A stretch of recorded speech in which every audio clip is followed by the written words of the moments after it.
Iran America के बीच विवाद थमने का नाम नहीं ले रहा है। ट्रंप लगातार ईरान को धमकी दे रहे हैं, तो वहीं परमाणु कार्यक्रम को लेकर चल रही बातचीत की धीमी रफ्तार पर नाराजगी भी जताई गई है और कहा गया कि ईरान खुद को संभाल नहीं पा रहा। ट्रंप ने कहा कि अगर जल्द कोई समझौता नहीं होता है तो अमेरिका को और सख्त रुख अख्तियार करना पड़ सकता है।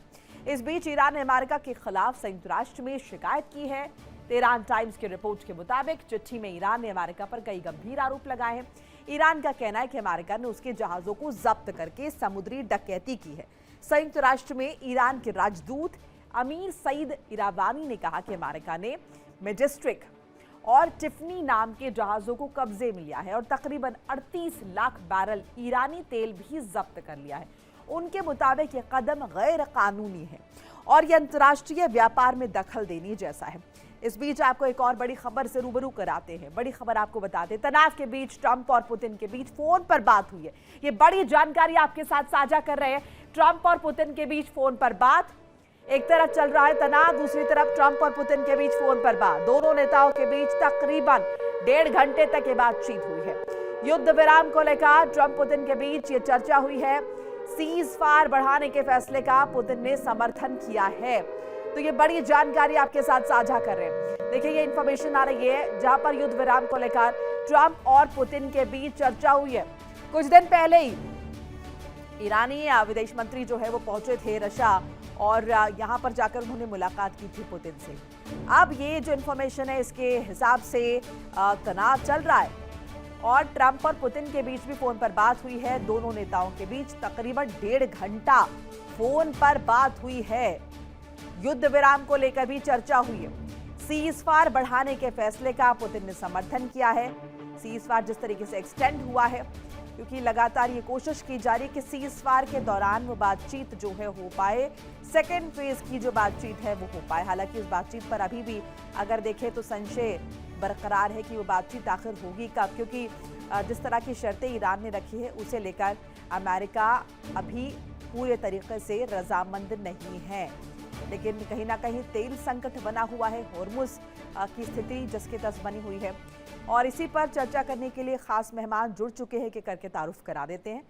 हमारे साथ ग्रुप कैप्टन आशीष सहाय रिटायर्ड रक्षा विशेषज्ञ के तौर पर जुड़ रहे हैं, रितेंद्र माथुर भू राजनीतिक विश्लेषक, मनोज कुमार भू राजनीतिक विश्लेषक और साथ साथ नासिर भी जुड़ रहे हैं मेरे सहयोगी। आप सभी का बहुत बहुत स्वागत है। पहले नासिर का रुख कर लेते हैं। नासिर, ये जो बातचीत हुई है फोन पर तकरीबन 1.5 घंटे का जिक्र हो रहा है पुतिन के बीच में और ट्रंप के बीच में, क्या एक्सपेक्ट करें इस बातचीत से, क्या कुछ हुआ होगा? मुझे कैसे साफ लगता है कि जो मीडिएशन टीम थी, जो पाकिस्तान जो है मीडिएट कर रहा था ईरान और यूएसए के बीच में, वो कहीं ना कहीं फेल दिख रहे हैं। इसी कारण जो है अब रशिया को जो है सामने आना पड़ा और रशिया के पुतिन के साथ जो है बातचीत हुई है। शायद उनको भी जो है बताया गया है पीसफुल टॉक्स के लिए वो भी आगे आ जाए, जो टर्म्स एंड कंडीशंस है उनको भी समझाया गया है और ईरान की तरफ से भी जो भी बातचीत आज तक हुई है वो सामने लाई गई है। तो मुझे लगता है कि आने वाले समय में जो है हमें दूसरा मीडिएशन टीम जो है, जो मीडिएटर बन के आएगा वो रशिया होगा और रशिया जो है यूएस और ईरान के बीच में जो भी सब बातचीत हुई है, जो टर्म्स एंड कंडीशन है उन पे कहीं ना कहीं रशिया जो है अब सामने आ सकता है। क्योंकि हमने देखा लगातार जो पहली पीसफुल टॉक्स है उसके बाद वो भी फेल हुई। उसके बाद जो है पाकिस्तान इस्लामाबाद की तरफ से आसिम मुनीर जो है ईरान का दौरा कर रहे हैं, यूएस प्रेसिडेंट ट्रंप के साथ भी बातचीत हो रहे, लेकिन कंक्लूजन जो है कुछ भी नहीं निकला। कंक्लूजन वही निकला जो पहले हमें पीसफुल टॉक्स में निकला, जिसमें तो ईरान उन शर्तों पर रजामंद था और ना ही यूएसए उन शर्तों पर रजामंद था। उसमें कहीं ना कहीं अगर देखा जाएगा नासिर आपके पास इस बीच एक अपडेट जरा साझा कर ले। ईरान पर राष्ट्रपति डोनाल्ड ट्रंप का स्टेटमेंट आया। ईरान पर राष्ट्रपति डोनाल्ड ट्रंप का बयान, हमने ईरान की सैन्य क्षमता को खत्म किया। ट्रंप ने कहा ईरान के पास मिसाइल बनाने की बहुत कम कैपेसिटी, बहुत कम क्षमता, समझौता नहीं करने पर ईरान को ट्रंप की चेतावनी भी मिली है। ईरान की मिसाइल क्षमता को तेजी से खत्म करेंगे। पहली कैपेसिटी जो है बहुत कम है। ईरान के पास कोई परमाणु हथियार नहीं होगा, इस बात का भी जिक्र डोनाल्ड ट्रंप की तरफ से किया गया है। एक तरफ कोशिश लगातार की जा रही है कि बातचीत हो और दूसरी तरफ इस तरीके से धमकियां भी लगातार जो है वो दी जा रही है। ईरान ने अमेरिका को जो मांगे भिजवाई हैं, जो नया प्रस्ताव भेजा, उनके 3 चरण है। हर चरण के पूरे होने के बाद ही अगला चरण शुरू होना है। आपको बताते हैं ईरान की मांगे और चरण का भी जिक्र करते हैं। तो देखिए, पहला चरण, ईरान और लेबनान समेत सभी फ्रंट्स पर युद्ध रुक जाए। इसके साथ दोबारा हमले नहीं किए जाने की गारंटी दी जाए। दूसरा चरण, पहले चरण के पूरा होने के बाद दूसरे चरण की वार्ता, हॉर्मुज़ स्ट्रेट के मैनेजमेंट पर बातचीत होगी, प्रबंधन पर बात होगी। तीसरा चरण, पहले दोनों चरण पूरे होने पर तीसरे दौर की वार्ता, तीसरे चरण में ईरान के परमाणु कार्यक्रम पर चर्चा। तो ये वो तमाम मांगे हैं ईरान की जिनका यहां पर जिक्र हुआ है। अब ईरान के पास समझिए तकरीबन 60% तक संवर्धित तकरीबन 440 किलो यूरेनियम है। हालांकि ईरान दावा करता रहा है कि उसका परमाणु कार्यक्रम नागरिक जरूरतों के लिए है। अब ऐसे में प्रश्न ये उठता है कि अगर हथियार नहीं बनाने थे तो संवर्धन का स्तर 60% तक ले जाने की ही क्या जरूरत थी। आपको ये भी बताते हैं कि नागरिक जरूरतों के लिए यूरेनियम के संवर्धन का स्तर कितना रखना जरूरी होता है। बिजली उत्पादन की बात करते हैं तो ज्यादातर रिएक्टर्स में 3 से 5% तक संवर्धित यूरेनियम का इस्तेमाल, कुछ उन्नत रिएक्टर्स के लिए 5 से 20% तक संवर्धन स्तर जरूरी है। अब देखिए, अगर हम रिसर्च की बात करते हैं, हम मेडिकल ज़रूरतों की बात करते हैं, चिकित्सा की बात करते हैं, तो रिसर्च के लिए जैसा कि बताया जाता है वो है 12 से 19.75% तक का संवर्धित यूरेनियम का प्रयोग है। अब इसमें देखिए, कैंसर के इलाज और मेडिकल इमेजिंग के लिए रेडियो एक्टिव मटीरियल ज़रूरी है। चिकित्सा के लिए 20% से कम संवर्धित यूरेनियम पर्याप्त है। अब एक बार ये भी आपको बता देते हैं, ये जो बार बार हम टर्म यूज करें यूरेनियम संवर्धन, इसके मायने क्या होते हैं। देखिए, ईरान ने ऐलान किया है कि वो यूरेनियम संवर्धन नहीं रोकेगा, जबकि अमेरिका ईरान के एटॉमिक प्रोग्राम को रोकना चाहता है। इस पूरे विवाद में यूरेनियम संवर्धन की बात हो रही है, लेकिन आखिर ये होता क्या है, इसको थोड़ा सरल भाषा में आपको समझाते हैं। देखिए, प्राकृतिक यूरेनियम में आइसोटोप U-235 की मात्रा बढ़ाना प्राकृतिक रूप से अगर हम देखें तो ये कहीं ना कहीं ज़रूरी यहाँ पर नज़र आता है। इसी को लेकर पूरा का पूरा विवाद जो है वो लगातार बना हुआ। आपको ग्राफिक्स के जरिए बाकायदा समझाने की भी कोशिश कर रहे हैं कि ये जो टर्म है ये आया कहाँ से है, ईरान के दावे क्या किए जा रहे हैं, मापदंड क्या कहते हैं। ये कुल मिलाकर अगर देखें तो ईरान के पास 60% तक संवर्धित तकरीबन 440 किलो यूरेनियम है। ईरान दावा कर रहा है कि परमाणु कार्यक्रम नागरिक ज़रूरतों के लिए है, लेकिन अगर हथियार नहीं बनाने तो आपकी मंशा क्या थी, ये जो उसका लेवल है वो आप 60% तक क्यों ले गए, क्या ज़रूरत थी, ये तमाम सवाल हैं। आप लगातार कह रहे हैं कि बिजली उत्पादन के लिए आपने ये सब किया है, रिसर्च आपने मेडिकल के लिए किया है ताकि कैंसर का इलाज हो पाए, लेकिन बहुत सारे सवाल इसे लेकर हैं।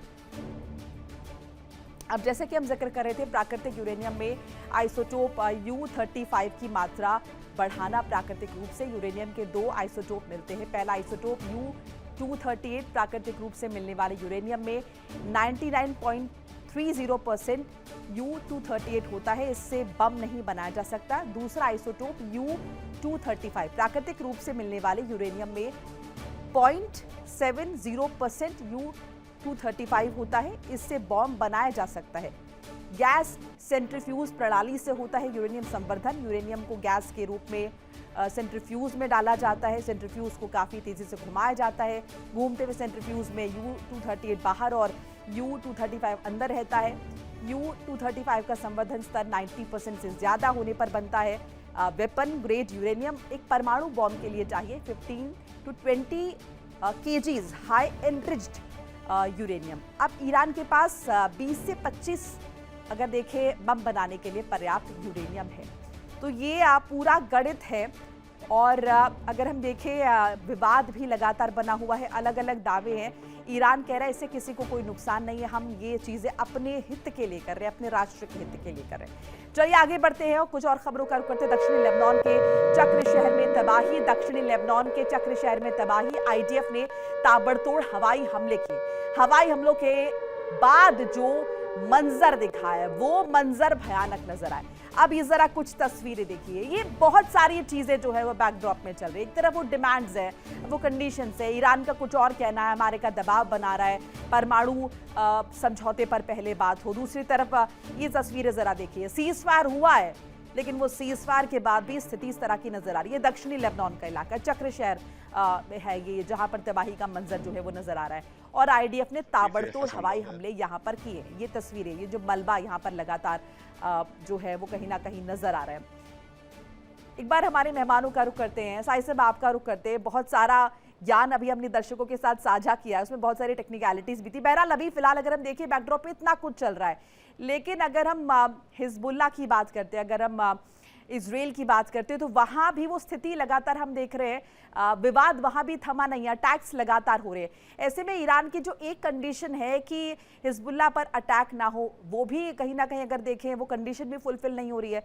सो ये बातचीत कैसे आगे बढ़ेगी? ये सवाल मेरे से है। जी जी जी जैन, देखिए ये जो क्लॉज था कि लेबनान पे इसराइल के अटैक्स को रोक दिया जाए, ये कुछ दिनों का पुराना है। इधर जो लेटेस्ट प्रपोजल्स हैं ईरान की तरफ से, क्योंकि वहां पे हम लोग बार बार बात कर रहे हैं कि यूनिफाइड प्रपोजल की डिमांड कर रहा है अमेरिका, कि ईरान की सारी parties, political, military, general think tank मिलकर एक यूनिफाइड प्रपोजल दे कि उनको एक्चुअली चाहिए क्या। और इसी वजह से ये मांग है यूनिफाइड प्रपोजल की अमेरिका, कि अभी तक क्लैरिटी नहीं है कि उनका टॉक्स टेबल पे वापस लौटने की क्या डिमांड है और टेबल पे आने के बाद की क्या डिमांड है। इन दोनों चीजों को आपके दर्शकों को क्लियरली समझना पड़ेगा कि टॉक्स टेबल पे वापस लौटने से पहले अभी सिर्फ दो डिमांड्स है ईरान की। एक, हॉर्मुज को खोल दिया जाए और दूसरा, ईरान पे हमले रोक दिए जाए। और ये जो लेबनान की लड़ाई है, इसको इन्होंने टॉकिंग टेबल के लिए रखा है कि युद्ध को खत्म करने से पहले ईरान पे आगे कभी हमला ना हो, उनकी सिक्योरिटी गारंटी, उनका रिपेयर कॉस्ट, वापस कोई पैसे दिए उनको रिक्रिएट करने के लिए अपने नेशन को, उसका एक हिस्सा है। तो अभी ये जो पीस मील में हम स्टिचिंग कर रहे हैं कि उनकी क्या क्या डिमांड्स है, ये अलग अलग मुद्दों की हैं। एक टॉकिंग टेबल पर आने की और एक टॉकिंग टेबल पे आने की बात की। तो ये दूसरा, लेबनान में इसराइल, जी आप कुछ कह रही थी। नहीं, आप कंप्लीट कीजिए, क्योंकि एक्चुअली अभी तो चैलेंज यही है ना कि पहले टॉकिंग टेबल आ तो जाएं, टॉकिंग टेबल पर डिस्कशन तो बाद में होगा, पहले तो वहां तक ही नहीं पहुंच पा रहे हैं। एग्जैक्टली, वही चैलेंज है। और अभी कुछ घंटों, 2-3-4 घंटों पहले ट्रंप ने मीडिया इंटरैक्शन में उनके इस डिमांड को कि हॉर्मुज को खोल दिया जाए, ब्लैक एंड व्हाइट में मोनिका रिजेक्ट किया है। उन्होंने जो टर्म यूज किया है, blockage is a genius, blocking is a genius, कि उन्होंने हॉर्मुज को, ईरान का तेल सप्लाई रोककर एक जीनियस काम किया है, जीनियस। इसलिए ये जो इकलौती मेजर डिमांड थी ईरान की, इसी के साथ साथ सेंटकॉम के जो चीफ हैं ब्रेड कूपर, उन्होंने अभी अभी एक पोस्ट किया है जिसमें उन्होंने लिखा है कि आज की तारीख में 41 ईरानियन ऑयल टैंकर समुद्र में है, 41, जिसमें करीब 70 मिलियन बैरल तेल है, जिसका total cost as per Cooper, उन्होंने पोस्ट किया है अभी अभी, 6 बिलियन यूएस डॉलर्स हैं, जो कि ईरान नहीं बेच पा रहा है। और इसी वजह से वो गरीबी में आटा गीला, मतलब इस मुश्किल इकोनॉमिक वक्त में 6 बिलियन डॉलर का तेल समुद्र में जहाजों में ईरान का तैर रहा है, जिसको यूएस नेवी बाहर नहीं जाने दे रही। तो आप इसकी सीरियसनेस को समझ सकती हैं कि ब्लॉकेट को अभी अभी ट्रंप ने जीनियस बोला है और ब्रैड कूपर ने उसकी कॉस्टिंग की है कि आज की तारीख में 40-41 जहाज 70 मिलियन बैरल तेल लेकर समुद्र में है, जिसकी 6 बिलियन का तेल वो नहीं बेच पा रहा है। तो इस पे अभी बात बनती नहीं दिख रही है। जो एक end of the tunnel light बोलते हैं मोनिका, वो ये है कि मॉस्को और वॉशिंगटन के बीच में जो बात हुई है, ये बहुत मेजर पॉइंट है। इस पे जब आप मेरे पास वापस आएगा, हम कुछ और डिस्कस कर सकते हैं। जी मोनिका। माथुर साहब, दूसरी तरफ हम देख रहे हैं तमाम जो देश है यूएनएससी के, वो भी अब कहीं ना कहीं दबाव बना रहे ईरान पर। उनका कहना है कि ईरान ये हॉर्मुज स्ट्रेट खोले और ये जो टोल वो ले रहा है, ये सब अब नहीं चलेगा। फ्रांस के राष्ट्रपति भी बात करने वाले हैं। सो इन सब के बीच ईरान ये जो शर्त रख रहा है अमेरिका पर कि अमेरिका नाकाबंदी हटाए, अब ये प्रेशर तो ईरान पर जाता हुआ नजर आ रहा है ना। ऐसा लग रहा है कि ईरान पहले ये, क्योंकि ईरान ये बता रहा है कि तुम नाकाबंदी तोड़ोगे तो हम भी स्टेप लेंगे, लेकिन जिस तरीके का वर्ल्ड वाइड प्रेशर बन रहा है उसके हिसाब से लग रहा है कि सारा दारोमदार ईरान के ऊपर है। ईरान को ये हॉर्मुज स्ट्रेट खोलना होगा और ये टोल जो ये ले रहा है वो ये बंद करना होगा। जी एकदम ठीक है ये कि ईरान के ऊपर दबाव बहुत बना है। ईरान के ऊपर दबाव बनने के पीछे कुछ कारण है। अब जैसे डोनाल्ड ट्रंप और पुतिन के बीच में बातचीत हुई है 1.5 घंटे की, ठीक है, ऐसी बातचीत नहीं हुई है ये। रूस के पास एक बगल में यूक्रेन जैसा छोटा सा देश है, जिसके बारे में हम बहुत सारी जानकारी, जिनके बीच में लड़ाई चल रही है। इसके पास छोटे ड्रोन्स हैं। इसने मिडिल ईस्ट के लोगों से बातचीत की कि तुम लोगों को जो तकलीफ दे रहे हैं यहाँ के इनके जहाज, तो मेरे पास ऐसे छोटे ड्रोन से जो अटैक करके तुम उनको डिस्ट्रॉय कर सकते हो। तो उनका डिस्ट्रक्शन हुआ है वहां पे। डिस्ट्रक्शन होने के कारण ये सब दबाव में आए हैं ये लोग। ईरान को समझ में आया कि ज्यादा लड़ाई चली तो हमारे पास ये जो थोड़ा बहुत दादागिरी दिखाने का रास्ता है ये भी खत्म हो जाएगा। उधर ड्रोन चलने से ये रूस के सामने परेशानी आई कि अगर ये दादागिरी दिखा के ये हमारे खत्म हो गया तो हमारे जो मिडिल ईस्ट के अंदर प्रभाव है वो खत्म हो जाएगा। चला बहुत हद तक मिडिल ईस्ट के साथ जो उसकी दोस्ती थी वो कमजोर पड़ी है। तो ये दोनों स्थिति में, और ये कहना चाहिए कि यूक्रेन जैसा देश को पूछ नहीं रहा था, वो इस समय प्राइम में आया, तो उसके कारण सारी स्थिति थोड़ी सी बदली है वहाँ की। अब ईरान के सामने एक प्रश्न आ रहा है, हमें हार्मुज़ को खोलना पड़ेगा, तो झगड़ा है। इधर अमेरिका होशियारी कर रहा है, उसने थोड़ा हिस्सा कम ढीला किया उधर से कि ठीक है आपके जहाज जा सकते हैं, पर वो देख रहा है कि जो इनके गैर कानूनी तरीके से चुपचाप तेल बेच रहे हैं, VLCC जा रहे हैं, इसमें एक्चुअली उनके 15 बिलियन बैरल्स जो है ऑयल इनके पास है, ईरान के पास, और ये उसमें से बहुत थोड़ा ही भी निकाल पा रहा है। वो थोड़े बहुत जहाज इनके घूम रहे हैं, तो उसमें से 4-5 जहाजों को इन्होंने इंडियन ओशन में जाकर पकड़ा है अमेरिकन हेलीकॉप्टर से। तो ये सब जो सिचुएशन चल रही है वहां पे, वो दबाव के वसीबूत बन रही है। और इसके बाद अब रास्ता ये है कि ईरान के पास स्थिति खराब है। ईरान के टॉप ब्रास ने समझा लिया है, IRGC को भी समझाया कि ज्यादा लड़ाई झगड़ा मत करो भाई, कुछ नहीं मिलने वाला, तुम भी खत्म हो जाओगे, हम भी खत्म हो जाएंगे, इस समझौते वार्ता में बैठो और शांति वार्ता करो। इस समय ओमान जो है शांति वार्ता का आयोजित कर रहा है, उस पर जो है दोनों देशों का ट्रस्ट है कि ओमान शांति वार्ता करेगा तो ईरान भी तैयार है। और पाकिस्तान की स्थिति में जैसा आपको पता है कि ड्रिल चल रही थी, वो हालत उनकी खराब चल रही थी। ठीक है मनोज जी, यानी कि आप क्या ये समझे, ये स्थिति आ रही है धीरे धीरे कि हॉर्मुज़ स्ट्रेट जो है वो खुल जाएगा और वो जो दबाव ईरान बना रहा था अभी तक, या जो कंडीशंस ईरान रख रहा था, उससे कहीं ना कहीं बैकफुट पर आना पड़ेगा। रीजन बिहाइंड, एक तरफ तो जिस तरीके से हम लगातार रोज जिक्र कर रहे हैं कि आर्थिक तौर पर ईरान की कमर टूट रही है, उसका उत्पादन बंद तो नहीं हुआ लेकिन उसे कहीं ना कहीं उसकी रफ्तार तो धीमी करनी पड़ी है। फिर अंतर्राष्ट्रीय समुदाय का प्रेशर भी ईरान के ऊपर नजर आ रहा है, अमेरिका बात करने को भी तैयार नहीं है। सो आपको लग रहा है अब ये जो है इसमें ज्यादा वक्त नहीं है, अब ये हॉर्मुज़ स्ट्रेट खुलेगा और ईरान की शर्त पर नहीं कि अमेरिका पहले नाकाबंदी तोड़े, ये स्टेप पहले ईरान को ही लेना पड़ेगा। अभी जो है अभी भी ये न्यूज आ रही है कि ईरान को जो है बहुत से कंट्री ऐसे हैं जो टॉल दे करके ईरान के एरिया से, स्टेट ऑफ हॉर्मुज़ वाला एरिया है, वो आगे जा रहा है। और सभी जितने भी मुझे ऐसा लग रहा है कि शिप हैं, ऑयल शिप, वो सभी अमेरिका नहीं रोक पा रहा है। तो मुझे ऐसा लग रहा है किसी न किसी रूप से जो है ईरान कोशिश कर रहा है कि उनका जो इकोनॉमिक कंडीशंस जो खराब हो रहा है ब्लॉकेड के कारण, वो थोड़ा ठीक हो जाए। और जिस तरह से हम लोग देख रहे हैं कि बायलैटरल टॉक्स जो है ईरान के फॉरेन मिनिस्टर के साइड से शुरू हो गया, जिस तरह से उन्होंने जो है पाकिस्तान का 3 बार का यात्रा रहा, चाहे रशिया का यात्रा रहा।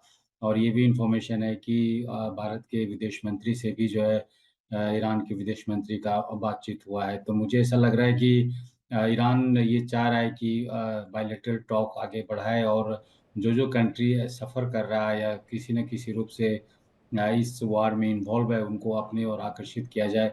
उसी तरह से अगर ट्रम्प की अगर बात करें, जिस तरह से UK के किंग चार्ल्स III को भी जो है अमेरिका ने बुलाया वहाँ पे, और उन्होंने पार्लियामेंट को, वहाँ कोई कांग्रेस है, उनको एड्रेस किया। देखिए इंडिया डेली 24/7 अब आपकी स्मार्ट टीवी पर। इंडिया डेली मौजूद है सभी डिजिटल प्लेटफॉर्म पर लाइव और लगातार। इंडिया डेली 24/7 हर दिन राष्ट्र को समर्पित।